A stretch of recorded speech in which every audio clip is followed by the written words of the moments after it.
We'll now call the meeting of the Committee of the Whole to order. Before we begin, I want to take a quick moment and acknowledge the death of Joe Finnegan last Wednesday. Joe was a great friend to many and so helpful to the residents and neighborhoods that surround and those which are directly affected by Aggregate Industries. He volunteered his time to help out and work with all parties to address and solve issues with his very sharp engineering mind and his practical approach. He was a special guy, and when they built him, they definitely broke the mold. We will all miss him.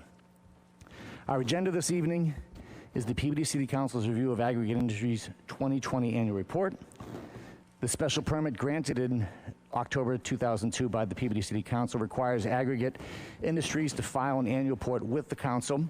Tonight's our opportunity to make comments regarding the 2020 report, as well as recommend any changes.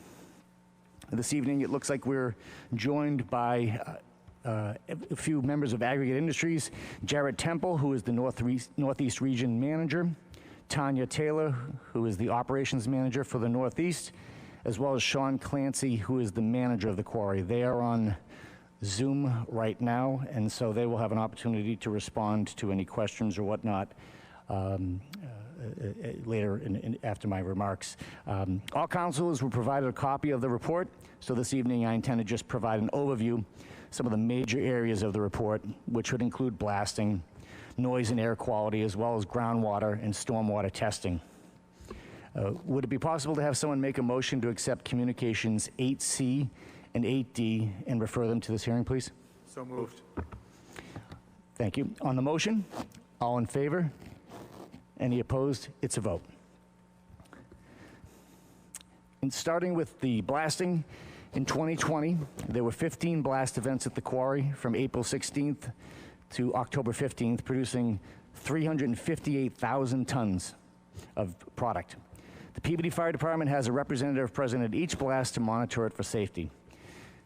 While there were no written property damage claims submitted by residents to the Peabody Fire Department in 2020, there were several calls related to noise and vibration complaints from residents.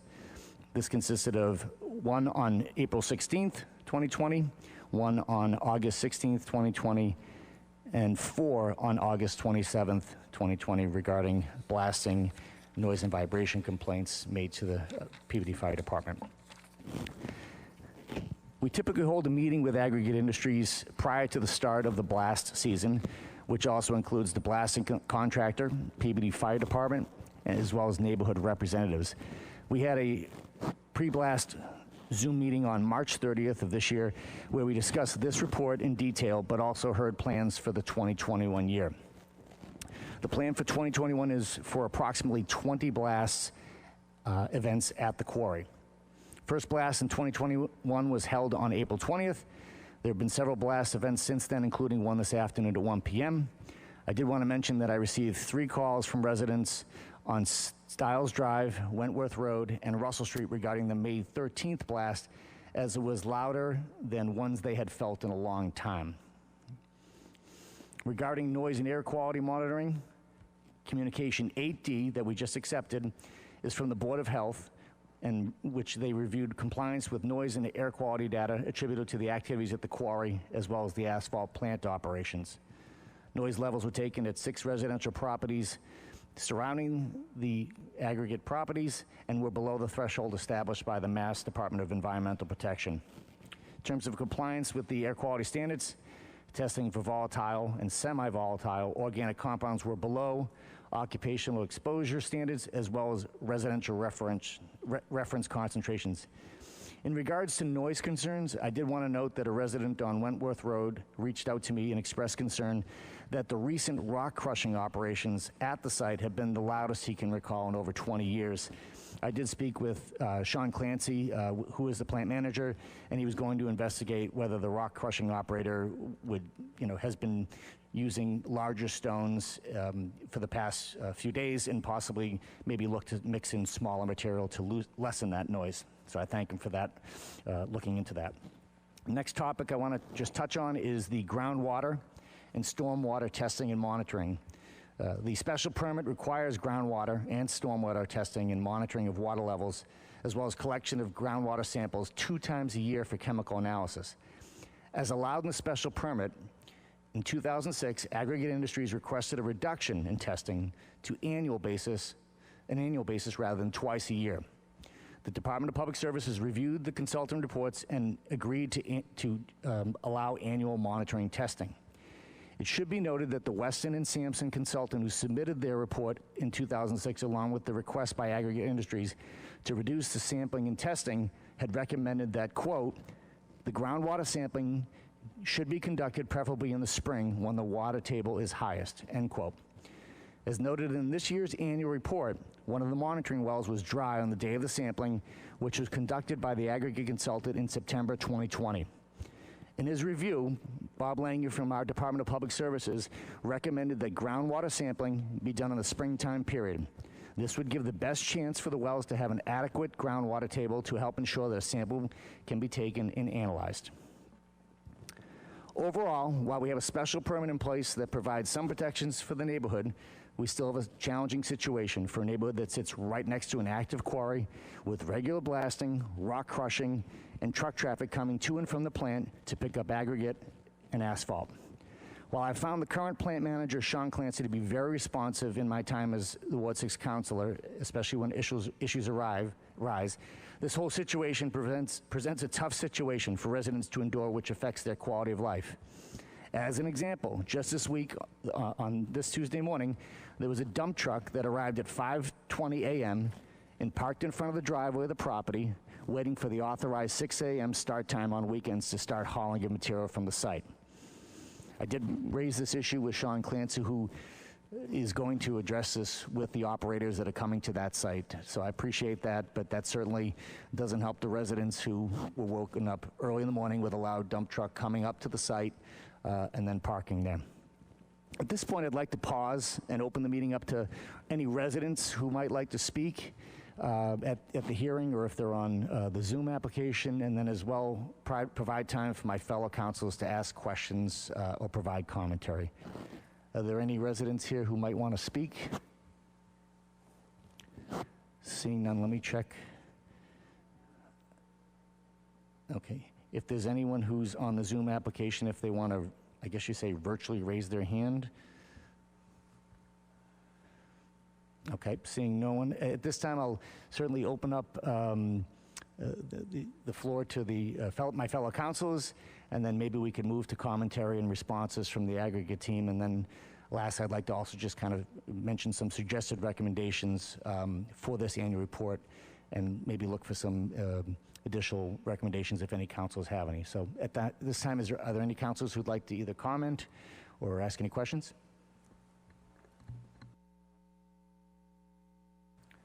Fair enough. Would anyone from Aggregate like to make a comment, or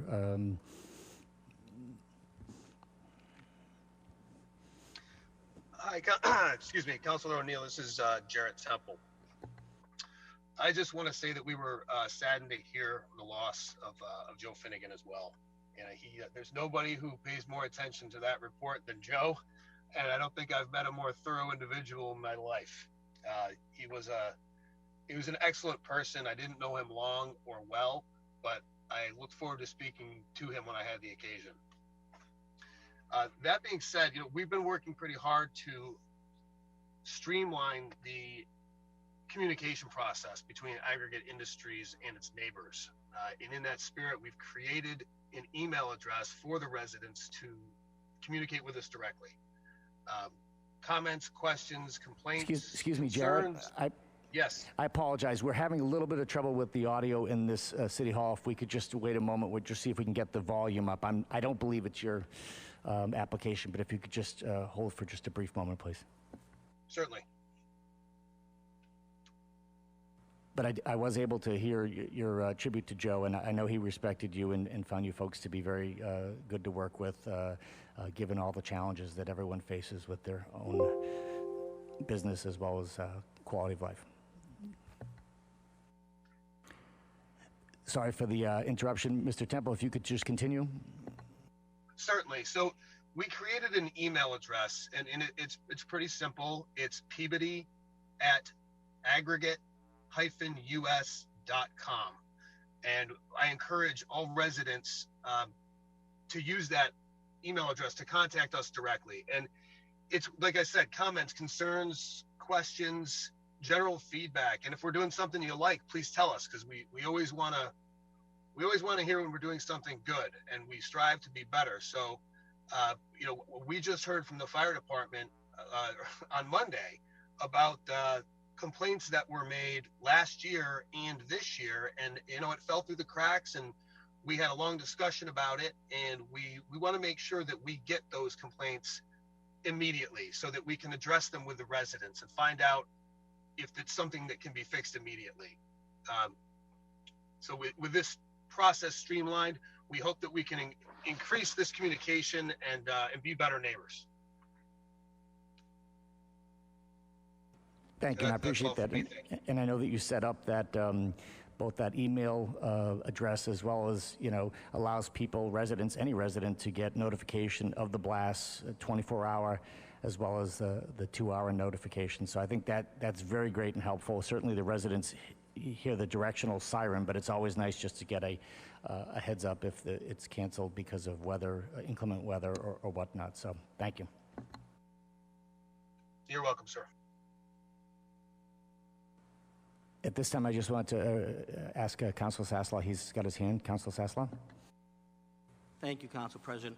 If I could make a recommendation through you to the city clerk that the information that was just said verbally, if maybe you can reach out to PATV and put that up, they do public service announcements. I think if that information can be put on PATV, just as a normal reminder, let people know that, because I think their point, I understand you want to know when you do something bad as soon as possible. You can rectify it, but as I said, we say it, but if they could put up on PATV, I think that'd be a great way to let residents know how to lodge any complaints or anything that they're happy about over there. Thank you. So moved. Thank you, Councilor Sasslaw. That's a great recommendation. I know that when I did the pre-blast leaflet drop, if you will, to the surrounding households, I made sure that email address is on there. So, I think a lot of residents are aware of it, but it is anything, another touch we can have on there. A lot of them will reach out to me, but yeah, like Mr. Temple said, Aggregate wants to get better if they have a situation and address it, and I found them to be responsive in my time. Nothing is perfect, but they do try to address the situation, which is that's all we can ask for, to make sure not only are they in compliance with the special permit, but they are addressing anything that comes up with a concern from a resident. If the council would allow, could I make one more comment? Feel free, Mr. Temple. I wanted to add that, and it is, of course, happening in Peabody, but we're in the process of creating this type of email address for all of our sites across all of our product lines. Obviously, the operations at our quarries are louder and it's create more complaints, let's say that. What I would say, we are doing in other places, I want to reach out to the town to see if they would be willing to put that email address on the town website. We feel that would get a lot of exposure, and we also plan to do a letter drop to all of our closest neighbors so that they have that in writing as well. I think as many touches and as many eyes as we can get on this would help us streamline this process. Thank you.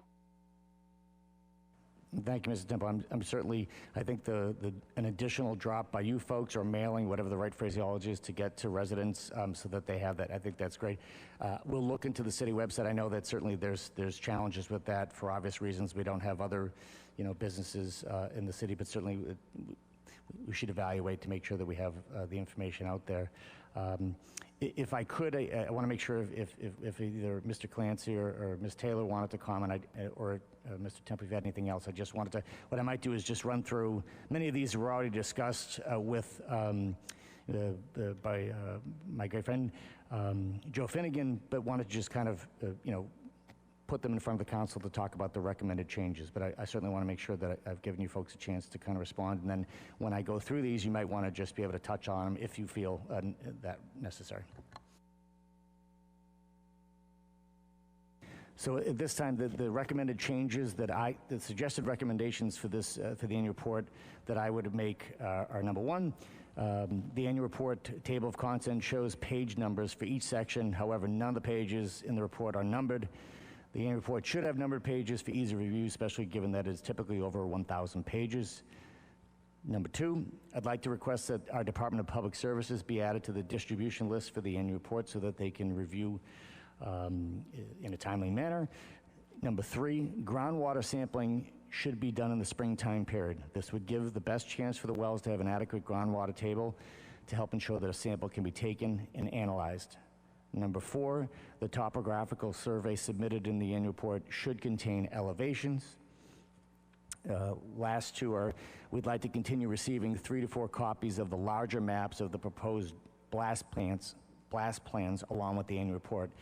While the report does contain, as we all know, a picture of the areas that are going to be developmental or producing areas for blast in 2021 or the year that's applicable, sometimes that is just not able to capture the area in its fullest extent, especially where you can see how close it might be to the surrounding streets and roads. And lastly, we'd like to schedule a site visit of the property when, appropriate, given the current situation, for some of the neighbors, city councilors, as well as some members of the city boards and departments that have oversight of your operation. I know that we were trying to set that up last year, but obviously change of plans, and I know that that's been offered in the past, but I just certainly wanted to just bring that up again because I think it's important to do that. So those are just the 6 items I'm making as recommendations. I didn't know if you wanted to comment, if anything caught your attention. I know that we've talked about them, I think, in the March meeting, but just wanted to mention that.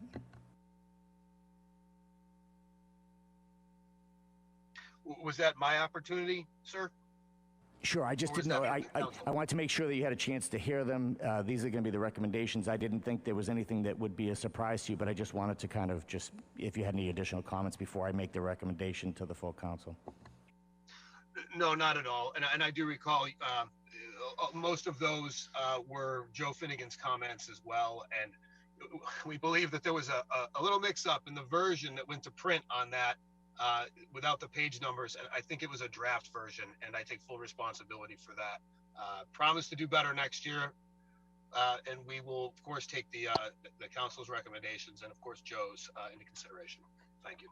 No, I appreciate that, and it made me giggle when you said that because Joe Finnegan was not someone who got very frustrated, but he would bring that up every time I spoke to him about the page numbers. It really irked him, but I know you talked about that it happened, but it's just obviously it's something that we would like to just make sure. I certainly, it just makes it a little bit harder to look at. So do any, Councilor McGinn?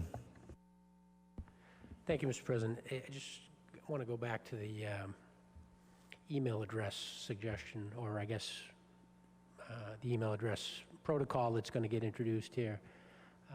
My only concern with that is that the city potentially loses visibility to certain incidents. So, the suggestion might be if there's a way the company can, put the city on, blind CC or something like that, or automatically copy that to the health department or to the fire department, because, the collection of that kind of data is kind of important over time. So if a resident believes they're reporting it, they may not additionally turn around and report it to the city, in which case, the city's potentially blind to something that happened, and I would think we would want to have that information on record.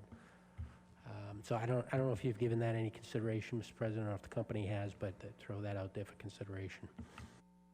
No, thank you, Councilman McGinn, and that's why when the suggestion was mentioned about the drop by or mailing of Aggregate Industries with the email address, I'm fully in favor of that. But I made the comment about, you said it more directly. I was being a little bit opaque. I just didn't want. I don't think we want the proper reporting to go.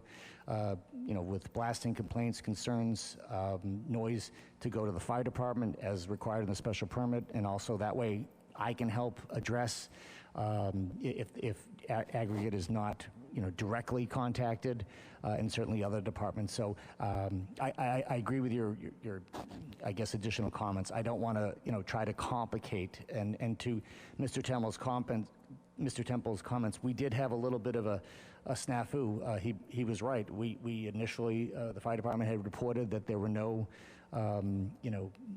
complaints or concerns raised by them. They were informal. No one filled out a report, but that still matters, that someone called to say something happened. And so, that's on us. So I have a motion that I'm going to make at the later council meeting in terms of making sure that we have the reporting down. This is the first time that that's happened, but that's certainly, I was aghast for obvious reasons. We want to make sure we're tracking it. And more importantly, we're able to respond to that and work with Aggregate Industry. So I apologize for the long response, but yeah, I would not want to have another reporting structure created, another level. I want to keep it the way it has been and has historically worked pretty well. So thank you.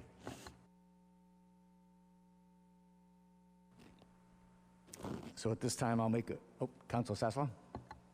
Thank you. So can you just explain to me, so so the reporting system now, how do we have it, and how do we have a situation where they didn't know about a complaint that was, I guess, from what I'm hearing, to the fire department, they just got notification of it, that was submitted a long time ago. Maybe, how do we do it today, and then what happened where something slipped through the cracks, just so I can understand that?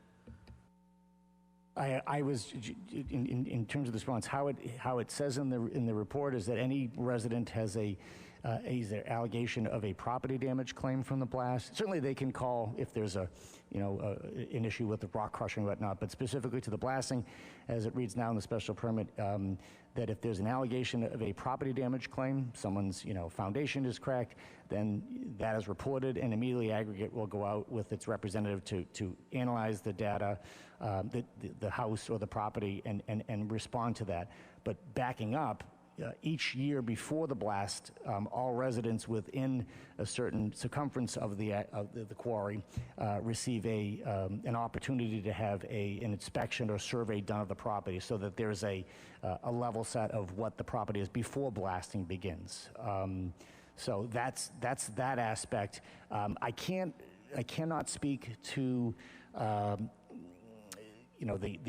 fire department's I guess slip up, if you will, this year. All I know is that I like to check and verify, and typically this year, I have some people who will comment to me when I'm in the store, like, hey, that blast is really bad, worst or whatever. So I just questioned again, like, and there's a letter that was submitted that I said, Chief Daley, could you please double check whether there were any property damage claims or blast complaints? And he, I guess there was something in the office, I guess without getting into a big, longer story, he double-checked and found out that there was an actual, as I read, a handful of complaints. So, I guess it's the first time it's happened in my time, but as I said, it's not going to happen continue. Chief Daley was not pleased to have this situation, and obviously, unfortunately, Aggregate is, attesting that this is what's happened. They were not giving accurate information. So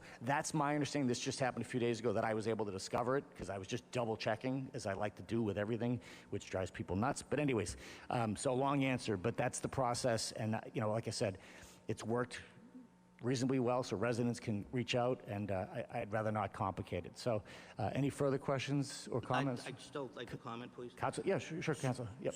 So I'm glad you brought up what you brought up, because after I made the motion, quite frankly, that went through my head, your thought process, Councilman McGinn. What good is it if we publicize it and the Aggregate knows about it, but no one in the city knows about it? I thought that was a great catch. I like the drops. I think the drops are good, but here's a reason why I think, and I just want to be clear why I think we should publicize something on I don't believe the city website. I think that's a little bit inappropriate, but as far as a public announcement on cable TV, I think it's a good idea. And the reason why is I think we need to figure out, and maybe you can work with the gentleman, Mr. Temple, as far as maybe a blind copy to the appropriate department, whether it be the health department or the fire department. I'm going to kind of trust you on that and put that in your hands. But this is the reason why I think it's important, because as these blasts, if we're hearing from the residents, and I'm the Ward 5 councilor, if certain, and you've said it tonight, they're getting bigger, they're getting louder. Well, I don't know where their drop goes, nor do I, quite frankly, need to know exactly where their drop goes. My point being, if they're dropping certain streets, but those people who are being affected don't get those drops, it's just another way for them to know, also for new residents who move into the city over the course of the year. So that's why I just think that the public service announcement on TV, it's just another factor. I don't think we should change anything we've done. I think we do a great job, but I just want to always try and let the residents know it's another way if you're having an issue or a problem. And as I said, I appreciate the drops. The drops are good, but I'm sure there's a street or two that might be missed. No one's at blame for that. But sometimes if the drops, off the blast are affecting other areas that didn't get them before, just if they, people, we all know, they watch local cable TV, they see that, oh, this is good to know, I'll keep it in mind, or hey, I remember seeing something, geez, we got that blast last week. So I think the process is good the way it is. I do agree though with Councilman McGinn, I'd like to see it on TV with the address, email address for what they said verbally, and also I do think we need to set something up so that the city is aware of it as a backup, as Councilman McGinn eloquently stated. Thank you. Thank you, Councilor Sasslaw. I'm just going to give my own opinion based on, working with the residents, neighborhoods, and the people who've dealt with this for the last 3.5 years. I mean, the special permit was created in conjunction with many attorneys, many residents who fought a tough battle to get these types of, and with the city types of controls. I don't want to change any reporting requirements that are in the special permit that hold Aggregate accountable, responsible. And as the Ward 6 councilor, I'm responsible for trying to help solve problems. I want to make sure that, we keep it tight. It goes to the fire department, and that's where it should go. They can come to me, but if there's a formal complaint or informal, that's where it's got to go. I'm not going to complicate this right now. That's my opinion. Quite honestly, the people who've dealt with, Ken Banville is a resident. He's sitting here tonight. He doesn't want to speak, but he's been there for 50 years. So they know who to call to get, they know they're intimately involved and know these people at the plant. So that's a long answer. I do not want to complicate this, and I do not want to have, quite honestly, we're here to protect the residents of Peabody. I don't want to have the request going directly to Aggregate Industries.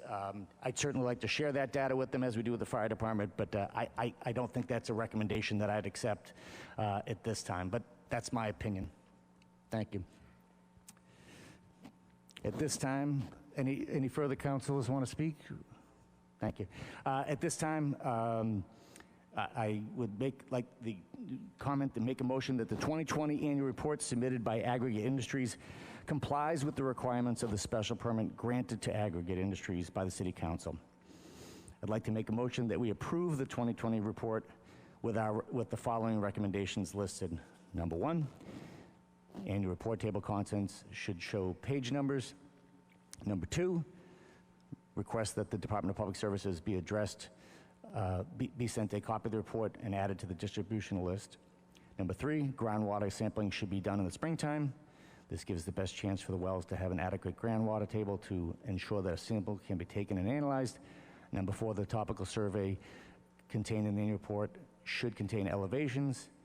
And then we'd like to continue receiving 3 to 4 copies of the larger maps of the proposed blast plans along with the annual report.